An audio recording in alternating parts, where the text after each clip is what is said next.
On a pu essayer pendant quelques jours le ModeBook. C'est un appareil qui a été lancé aux États-Unis en janvier 2008 et qui arrive en France à la rentrée. C'est un mélange de portable Mac et de tablette.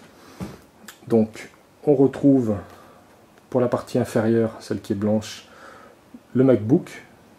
Il n'y a rien de changé, c'est vraiment le MacBook tel qu'on le connaît, le modèle blanc, avec toute sa connectique, la batterie, le lecteur graveur de CD DVD, et on a même ici l'EyeSight et le microphone qui ont été intégrés à la partie supérieure, qui comprend donc un écran comme on le trouve sur les tablettes Wacom, les Cintiq. Donc plus de clavier et l'écran original qui a été enlevé. On a deux petits boutons, le premier qui sert à la mise en veille au démarrage, et le second qui permet de réinitialiser le système de reconnaissance, puisque tablette Wacom oblige, on retrouve le stylet. Toute l'interaction se fait non pas avec la main, mais avec le stylet. Donc la fabrication, elle est plutôt bonne. C'est solide, c'est bien fait. On va dire que c'est aussi costaud qu'un MacBook comme on les connaît. C'est aussi un peu plus lourd. Un MacBook normal fait environ 2,2 kg. Là, on passe à quasiment à 2,4 kg. Donc 2,4 kg, c'est aussi un petit peu lourd. Donc la mise en marche, on appuie là. Et on va voir tout de suite au niveau de l'EyeSight. On va lancer iChat. Voilà.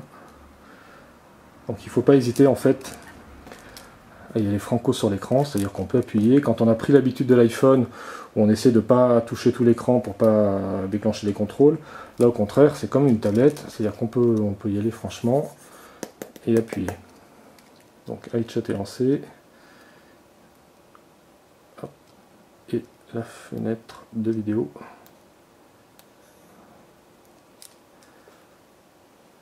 Voilà, donc on retrouve l'EyeSight comme sur les portables. Sur le ModeBook, tout passe par le stylet. On peut lui brancher un clavier ou une souris via les ports USB, on le verra tout à l'heure. Mais l'idée c'est la mobilité, donc c'est d'en passer par le stylet.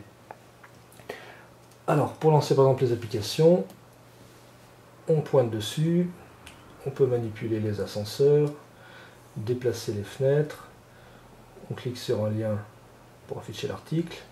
On a également les menus contextuels, c'est-à-dire qu'on va sélectionner, mettons, une partie de texte, et avec le bouton, on appelle le menu contextuel, rechercher dans Google, et on continue comme ça. Donc pour tous ceux qui ont déjà utilisé des tablettes Wacom, il n'y a rien de nouveau. Ça marche également par exemple pour Google Earth, où là par contre, pour le coup, on aimerait bien pouvoir manipuler directement l'écran avec les mains et avec les doigts, parce qu'avec le stylet, surtout quand on a connu l'iPod Touch ou l'iPhone, c'est un petit peu moins naturel. Là on aurait envie de faire voilà, ce qu'on fait sur l'iPhone. Donc on le fait avec le stylet. Il y a toujours un petit peu cette envie de se saisir de l'écran et d'interagir directement.